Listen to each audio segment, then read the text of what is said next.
अस्सलामुअलैकुम दोस्तों, मैं हूं राव कमर रिजवान और आप देख रहे हैं मेरा यूट्यूब चैनल। दोस्तों, ये कहानी एक ऐसी लड़की की है जो जॉब करना चाहती थी और फिर जिद करके अपनी बात माँ बाप से मनवा ली और एयर होस्टेस बन गई। लेकिन वो नहीं जानती थी कि ये जॉब उसके लिए कितनी खतरनाक हो सकती है। शादी हुई तो शौहर ने इजाज़त दे दी कि जॉब करती रहो। फिर अचानक वो हुआ जिसके बारे वो सोच भी ना सकती थी। वो खूबसूरत ही रहना चाहती थी और सोचती थी अगर औलाद पैदा की तो खूबसूरत ना रहूंगी। तो उसने औलाद रोकने के लिए दवाइयाँ खाना शुरू कर दी ताकि औलाद ना हो। शौहर और बाकी घर वालों को औलाद की जल्दी थी। उन्हीं के घर में एक रिश्तेदार लड़की आकर रहने लगती है जो फराज की माँ का हर तरह से ख्याल रखती है और फराज का भी ख्याल रखती है। क्या उसका शौहर उस लड़की से शादी कर लेगा या एयर होस्टेस को औलाद होगी? कैसे नौकरी के शौक ने इस लड़की की जिंदगी तबाह की, आज की वीडियो में आपको बताएंगे। तो इस कहानी को आखिर तक लाजमी देखिएगा। अगर आपने अभी तक मेरा चैनल सब्सक्राइब नहीं किया तो अभी कर लें, साथ में बेल आइकॉन को दबा दें ताकि लेटेस्ट अपलोड होने वाली वीडियोस आप तक बर वक्त पहुंचती रहें। तो चलिए शुरू करते हैं आज की कहानी। वालिद एक हवाई कंपनी में ऑफिसर थे। मैं उनके साथ अक्सर एयरपोर्ट जाती तो एयर होस्टेस मुझे बहुत अहमियत देती थी, प्यार से मिलती और मेरा ख्याल रखती। मुझे उनकी वर्दी अच्छी लगती थी। तसव्वुर में बसा लिया कि बड़ी होकर इन्हीं की तरह एयर होस्टेस बनूंगी। हम एक अच्छे घर में रहते थे। वालिद की तनख्वाह भी अच्छी थी। जिंदगी की सभी आसाइशें मुयस्सर थीं। हमारा तर्ज जिंदगी बेहतरीन था। तभी मुअज़्ज़ज़ घरानों से रिश्ते आने लगे, लेकिन मैंने हर रिश्ता ठुकराया क्योंकि बचपन से एयर होस्टेस बनना मेरा ख्वाब था। जबकि वालिदैन ना चाहते थे कि मुलाजमत करूं, बल्कि वो जल्द अज जल्द मेरी शादी करना चाहते थे। मैं जिद पर अड़ गई। वालिद साहब को इजाज़त देनी पड़ी। उन्हीं के तवस्सुत से दरख्वास्त दी। उन्हीं दिनों एयर होस्टेस की 6 आसामियाँ निकली थीं। खूबसूरत थी, लिहाजा बगैर सिफारिश के मुंतखब हो गई। इतनी खुशी हुई बता नहीं सकती, क्योंकि ये मेरी पसंदीदा जॉब थी। मेरा वो ख्वाब पूरा हो गया जो मैंने बचपन में देखा था। ट्रेनिंग मुकम्मल होते ही ड्यूटी मिल गई। दिन या रात की जो भी ड्यूटी मिलती, ज़रा भी थकन ना होती। घर आती खुशबाश हशाश बशाश चहक रही होती, जबकि दूसरी लड़कियां थकन की शिकायत करती। लगता था मैं बनी ही इसी जॉब के लिए थी। ये मेरी पसंदीदा जिंदगी थी। 2 साल की सर्विस में तकरीबन तमाम मुल्कों की सैर कर ली। मेरी कारकर्दगी अच्छी थी, लिहाजा इंटरनेशनल फ़्लाइट पर जाने लगी थी। मैंने 4 साल सुकून से सर्विस की। वालिद साहब बीमार पड़ गए। दिल का आर्जा तशखीस हुआ तो उन्होंने रिटायरमेंट ले ली। अब उन्हें बच्चियों को उनके घर के करने का फिक्र सताने लगी। वो इसरार करने लगे कि पहले मैं शादी के लिए संजीदा हो जाऊं, मगर मुझे तो मुलाजमत में मज़ा आ रहा था। अभी से शादी के बंधन में ना बंधना चाहती थी। मैंने कह दिया कि आप पहले मेरी दोनों छोटी बहनों की शादियां कर दें, मैं बाद में देखभाल कर खुद अपनी ज़िंदगी का साथी मुंतखब करूंगी। मैं बग़ैर देखे भाले किसी अजनबी से शादी नहीं करना चाहती थी। जो लड़की मुल्कों मुल्कों घूमती हो, रात दिन की ड्यूटी करती हो, घर से बाहर रहती हो, उसमें इतना एतमाद आ जाता है कि वो वालिदैन से अपने मुस्तकबिल के बारे में बात कर सके। और मैं समझती थी कि ये मेरा हक भी बनता था। वालिदैन को मैंने दलाइल देकर कायल कर लिया। वो खामोश हो गए और छोटी बेटियों के ब्याह की तैयारियां करने लगे। 2 साल और गुजर गए। अब मेरी शादी की उम्र आगे को सरक रही थी। खुद मुझे फिक्र हुई, ऐसा ना हो कि वक्त निकल जाए और फिर किसी ज्यादा उम्र के या बाल बच्चों वाले से नाता जोड़ना पड़े। मैं अपनी पसंद से शादी कर सकती थी, लेकिन मुश्किल ये थी कि अभी तक मुझे अपने मयार का शख्स ना मिला था। दिल एक ऐसे साथी की तलाश में था जो मुझ पर एतमाद करता हो, मुझे मुलाजमत से मना ना करे, बल्कि इतनी आज़ादी दे जितनी अब हासिल थी। एक रोज़ फ्लाइट के दौरान एक नौजवान से मुलाकात हो गई, जिसकी शख्सियत ने मुझको मशहूर कर लिया। वो मुझे अच्छा लगा और मैं उसको भा गई। उसने मेरा फ़ोन नंबर और पता मांगा। मैंने बिना किसी देर के दे दिया। हमारी चंद मुलाकातें हुईं और हमने शादी का फ़ैसला कर लिया। पहले फराज ने मुझको अपनी वालदा से मिलवाया। जब उन्होंने मुझे पसंद करके रजामंदी दे दी तो मैं एक रोज़ फराज को घर ले गई, वालिदैन से मिलवाया। फराज में क्या कमी थी कि वो उसको नापसंद करते। वो इंजीनियर था, खुश शक्ल और बुरदबार था। वालिद साहब ने उससे गुफ्तगू की। उनको फराज को दामाद बनाने में कुछ मसला ना लगा। यूं उन्होंने मेरी पसंद पर रजामंदी दे दी। मैं बहुत खुश हुई क्योंकि फराज में बेहद कशिश थी। मुझे तो पहली मुलाकात में लगा था कि जिसकी बतौर जीवन साथी तलाश थी ये वही इंसान है। एक दिन फराज अपनी वालदा के साथ हमारे घर आया और आने का मद्दुआ बयान किया। वालदैन तो इसी दिन के इंतजार में थे। उन्होंने उन लोगों को खुशामदीद कहा और रिश्ते की बातचीत तय हो गई। यूं मेरी फराज से शादी हो गई। मैंने 1 माह की छुट्टी ले ली और हमने जिंदगी के ये यादगार दिन सैर व तफरीह में गुजार दिए। साल भर तो हालात ठीक रहे। फिर सास साहिबा ने अपनी तकालीफ बतानी शुरू कर दी। दरअसल मेरी कोई ननद ना थी, 2 देवर थे। वो चाहती थीं कि उनकी उम्र रसीदगी में बहू अब घर पर रहे, जबकि मेरी मुलाजमत ही ऐसी थी कि दिन हो या रात जब ड्यूटी हुई घर से बाहर रहना ही होता था। जिन लड़कियों ने एयर होस्टेस का पेशा अपनाया उनको बाखूबी इल्म होगा कि इसी मुलाजमत में घर से गैर हाजिर रहने के बायस कैसे कैसे मसाइल जन्म लेते हैं। मैं तो इंटरनेशनल फ्लाइट पर रहती थी, सो कई दिन घर से दूर रहती। जब कोई ऐसी गैर मुल्की फ्लाइट होती कि कभी हफ्ता 10 दिन भी बाहर लग जाते तो सास को ये बात बहुत नागवार गुजर गई। उन्होंने कहना शुरू कर दिया कि लोगों से क्या कहूं जो कहते हैं कि वो बहू कैसी जो घर में ना रहे, और ऐसी किस काम की कि शौहर रातों को भी अकेला रहे। शुरू में सास की इन बातों को दरगुजर किया। सोचा पुराने वक्तों की हैं, जब फराज को मेरी मुलाजमत से मसला नहीं है तो ये जो कहती हैं कहती रहें। रफ्ता रफ्ता जब वो फराज के ज्यादा ही कान खाने लगी तो वो भी उलझन महसूस करने लगे। माँ को नाराज ना करना चाहते थे। वो कहती थीं कि बीवी से नौकरी छुड़वा दो, हमें इसकी कमाई की ज़रूरत नहीं है, अल्लाह का दिया बहुत कुछ है। इतनी ही नौकरी की शौकीन है तो किसी स्कूल में टीचर लग जाए, सुबह जाए दोपहर को घर आ जाए। लेकिन ये दिन रात का गायब रहना मुझको गवारा नहीं। जो रिश्तेदार आते हैं यही कहते हैं फराज की बीवी घर में नहीं रहती। ये हमारे लिए बड़ी बेइज्जती की बात है। ऐसी नौकरी जाए भाड़ में, तुम कमा रहे हो, वो घर बार देखे और आराम से तुम्हारी कमाई खाए। मैं बूढ़ी हो चली हूं, मुझसे घर की तमाम जिम्मेदारियां संभलती नहीं। फराज ने रोज रोज की माँ की चक से तंग आकर बिलाखिर एक रोज मुझे कह दिया कि तुम अब मुलाजमत से इस्तीफा दे दो वरना अम्मा मुझे जीने ना देंगी। वो बहुत बेसकून होती हैं तुम्हारी दिन रात की गैर मौजूदगी के बाइस। दरअसल उनका कहना भी दुरुस्त है। वो शुगर की मरीज हैं, सारा इंतजाम नहीं संभाल सकती, थक जाती हैं।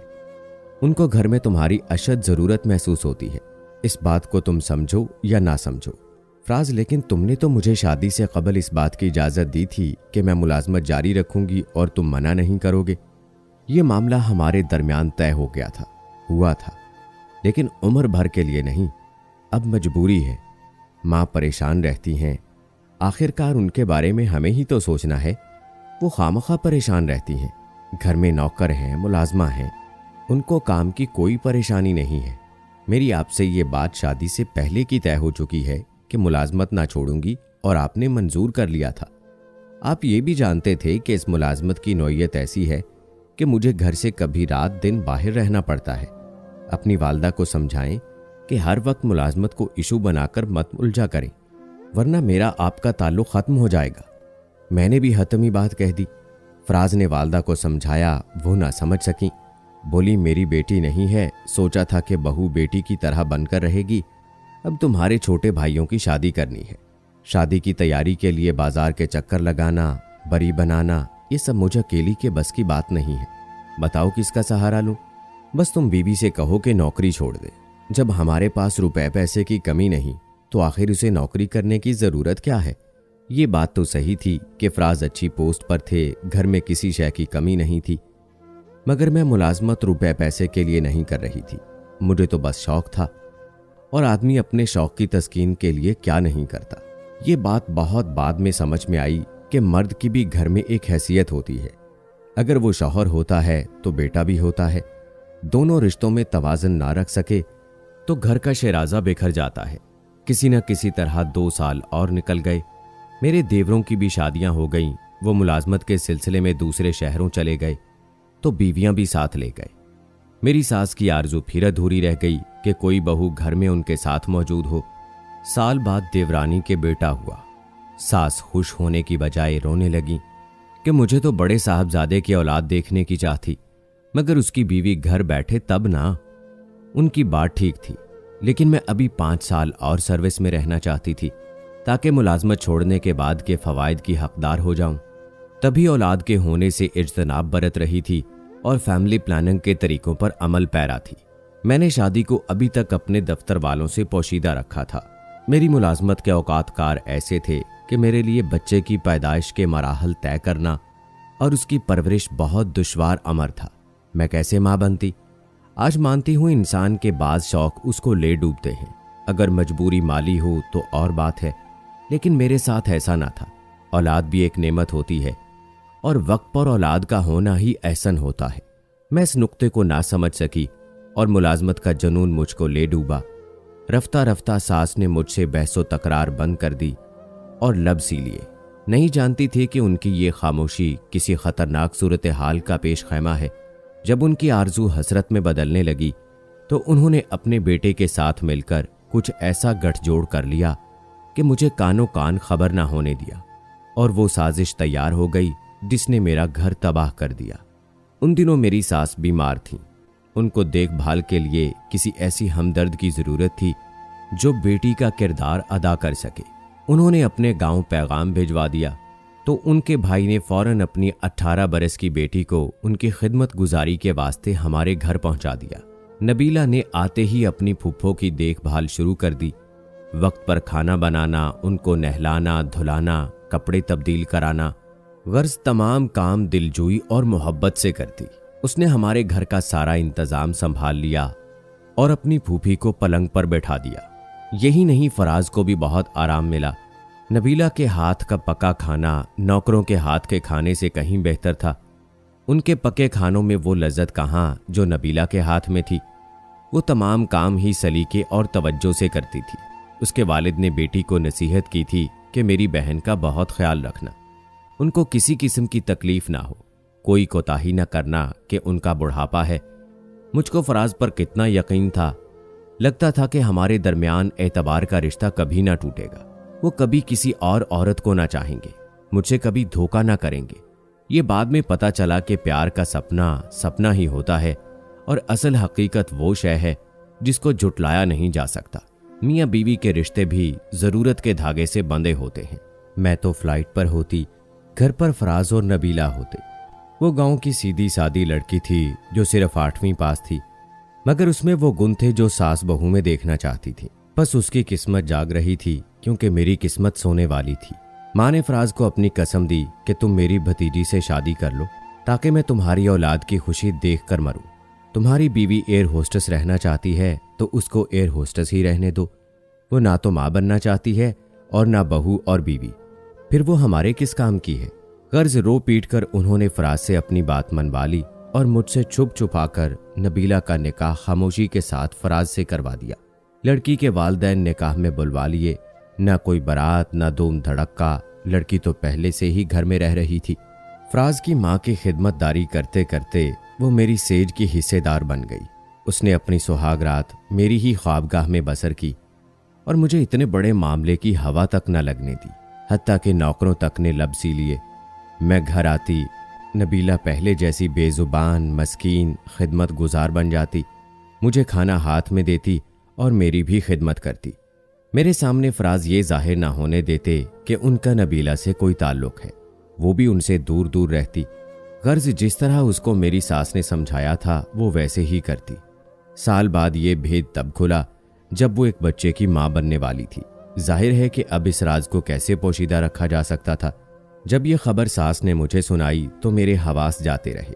पहले तो जी चाहा कि हर किसी को शूट कर दूं, फिर दिल चाहा कि खुदकुशी कर लूं। ये दोनों काम ही नामुमकिन थे। रोने से तौहीन का एहसास और बढ़ गया। कुछ समझ में ना आया तो बैग में चंद कपड़े डाले और एक सहेली के घर चली गई।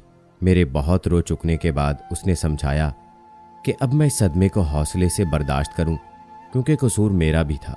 रुबीना ने मुझे समझाया, आलिया देखो, मर्द शादी करता है तो घर आबाद करने के लिए, अपने सुख के लिए और नस्ल आगे बढ़ाने के लिए। तुमने फराज को कौन सा सुख दिया है? तुम्हें तो अपनी नौकरी की पड़ी रही, यहां तक कि फराज को तुम्हारी जरूरत ही ना रही। और अब तुम्हारी उम्र 35 साल हो चुकी है। औलाद ना होने के लिए गोलियां खा खा कर अपनी सेहत तबाह कर चुकी हो। मैंने हालात का तज्जिया किया, कसूर अपना ही निकला। मैं फराज को नबीला के बगैर देखना चाहती थी, जबकि अब वो उसके लिए अहम हो चुकी थी कि उसके बेटे की मां बन गई थी। सोचा कि अब तो बर्बादी हो चुकी है, घर की मालका दूसरी औरत बन गई है, तो अब किसके लिए मुलाजमत छोड़ूं। बाद में फराज और उसके वालदैन ने मेरे वालदैन से माफ़ी मांगी। हालात को देखते हुए उन्होंने मुझे फराज से सुलह के लिए कहा, क्योंकि दवाओं के मुसलसल इस्तेमाल की वजह से मैं मां नहीं बन सकती थी। सास ने भी मुझे मनाने में कोई कसर न रखी। तब मैं अपने घर चली आई, क्योंकि अपने घर के सिवा मुझे कहीं सुकून भी तो ना मिलता था। औलाद के इलाज के लिए फराज मुझे लंदन ले गए, लेकिन डॉक्टर्स ने बता दिया कि मैं अब मां नहीं बन सकती। नबीला को खुदा ने 6 बेटों से नवाजा। उसका दिल शाद और घर आबाद है और मैं उसके बच्चों की बड़ी मां हूं। नबीला और फराज ने बच्चों की यही तरबियत की है कि वो मुझे बड़ी मां कहें, समझें और मेरा अदब करें। वो मेरा अदब करते हैं। मैं सौतेली सही, वो मुझे मां ही कहते हैं और फर्मा बरदारी करते हैं।